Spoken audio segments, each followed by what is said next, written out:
नमस्कार दोस्तों, मेरे YouTube चैनल द नैरेटिव नव पर आपका बहुत बहुत स्वागत है। दोस्तों, होली का त्योहार एकता, आनंद और परंपराओं का एक भव्य उत्सव है, जिसकी धूम पूरी दुनिया में है। दिवाली के बाद हिंदू कैलेंडर में दूसरे सबसे महत्वपूर्ण त्योहार के रूप में जाना जाने वाला होली का त्योहार आनंद, क्षमा और बुराई पर अच्छाई की जीत की भावना का प्रतीक है। हिंदू पंचांग के अनुसार होलिका दहन हर वर्ष फाल्गुन मास की पूर्णिमा को मनाया जाता है। इसके अगले दिन रंगों की होली खेली जाती है। दोस्तों, होली का त्योहार एकता, आनंद और परंपराओं का एक भव्य उत्सव है, जिसकी धूम पूरी दुनिया में है। दिवाली के बाद हिंदू कैलेंडर में दूसरे सबसे महत्वपूर्ण त्योहार के रूप में जाना जाने वाला होली का त्योहार आनंद, क्षमा और बुराई पर अच्छाई की जीत की भावना का प्रतीक है। हिंदू पंचांग के अनुसार होलिका दहन हर वर्ष फाल्गुन मास की पूर्णिमा को मनाया जाता है। इसके अगले दिन रंगों की होली खेली जाती है। लेकिन इस साल होलिका दहन की तिथि के साथ ही मुहूर्त को लेकर भी लोगों के बीच असमंजस की स्थिति बनी हुई है, क्योंकि होलिका दहन पर भद्रा का साया रहने वाला है। ऐसे में जानते हैं कि किस दिन जलाई जाएगी होली और क्या रहेगी भद्रा की स्थिति। ज्योतिषाचार्य अनीश व्यास ने बताया कि इस वर्ष 13 मार्च सुबह 10:02 से पूर्णिमा तिथि की शुरुआत हो जाएगी, जिसकी समाप्ति 14 मार्च सुबह 11:11 पर होगी। ऐसे में 13 मार्च को ही होलिका दहन किया जाएगा। लेकिन 13 मार्च को पूरे दिन लगभग 13 घंटे तक भद्रा का साया बना रहेगा, जबकि शास्त्रों में होलिका दहन के लिए भद्रा रहित और निशा काल में पूर्णिमा तिथि का होना अनिवार्य बताया गया है। इस साल 13 मार्च को फाल्गुन पूर्णिमा के दिन भद्रा का वास धरती पर है। कहा जाता है कि जब भद्रा का वास धरती पर होता है तो कोई भी शुभ मांगलिक कार्य नहीं करने चाहिए, क्योंकि भद्रा इन कामों में विघ्न डालने का कार्य करती है। इसलिए जब धरती पर भद्रा का वास होता है तो इन कामों का त्याग करना चाहिए।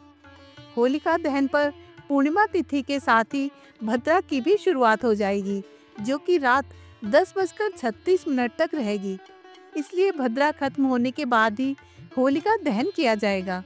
भद्रा रहित और पूर्णिमा तिथि को देखते हुए होलिका दहन 13 मार्च की रात में किया जाएगा।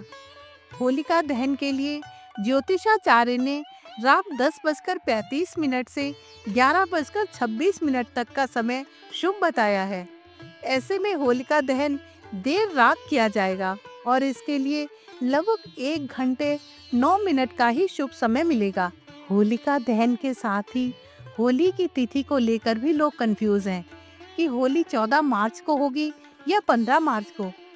आपको बता दें कि 13 मार्च की रात्रि को होलिका जलाने के बाद होली की शुरुआत हो जाएगी और देश भर में 14 मार्च को होली का त्योहार मनाया जाएगा।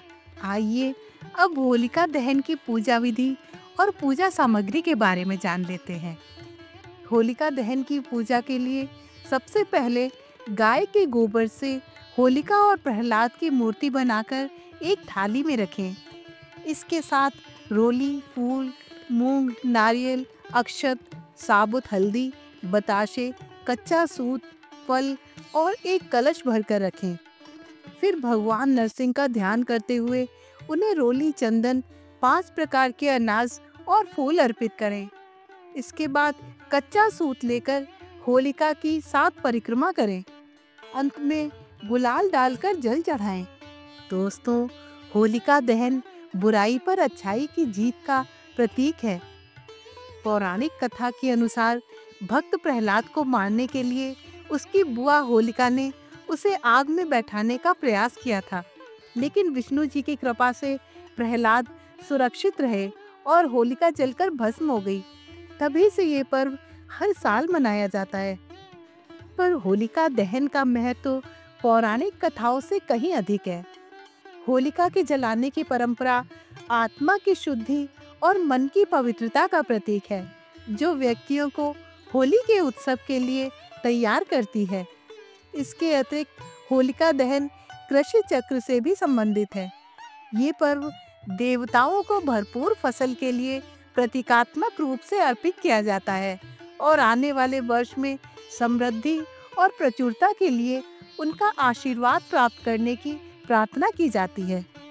दोस्तों, होलिका दहन परंपरा नहीं बल्कि एक धार्मिक अनुष्ठान है जो पूरा देश एक साथ मिलकर करता है। ये दिन बुराई पर अच्छाई की जीत का है, मगर इससे पहले होलाष्टक आता है। इसके 8 दिन बहुत ही नकारात्मक ऊर्जा वाले होते हैं। ऐसे में होलिका दहन के दिन आपको कुछ ऐसी चीजों का विसर्जन करना चाहिए जो आपके जीवन से सारे दुख और कष्ट दूर कर दे। इस विषय में पंडित सौरभ त्रिपाठी कहते हैं, विसर्जन को हमेशा ही अच्छा माना गया है। इस विषय में पंडित सौरभ त्रिपाठी कहते हैं कि विसर्जन को हमेशा ही अच्छा माना गया है।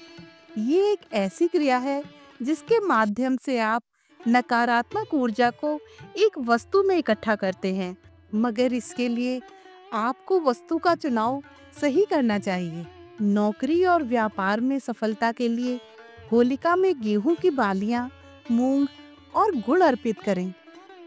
विवाह में विलंब या दाम्पत्य जीवन में समस्या है तो हल्दी की गांठ और केसर अर्पित करें। ग्रह दोष निवारण के लिए या राहु शनि दोष के लिए सरसों और काले तिल जलाएं।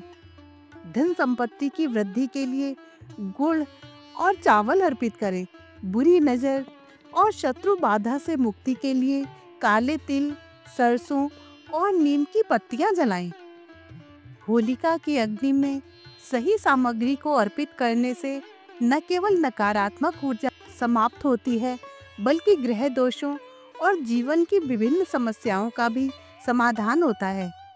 यदि आप भी अपने जीवन की परेशानियों से छुटकारा पाना चाहते हैं और सुख शांति एवं समृद्धि की कामना रखते हैं, तो इस होली पर होलिका दहन के दौरान उपयुक्त सामग्रियों का अर्पण अवश्य करें। तो दोस्तों, आपको मेरी आज की वीडियो कैसी लगी? प्लीज़ कमेंट करके ज़रूर बताएं। और अगर वीडियो पसंद आई हो तो इसे ज़्यादा से ज़्यादा लाइक और शेयर करें।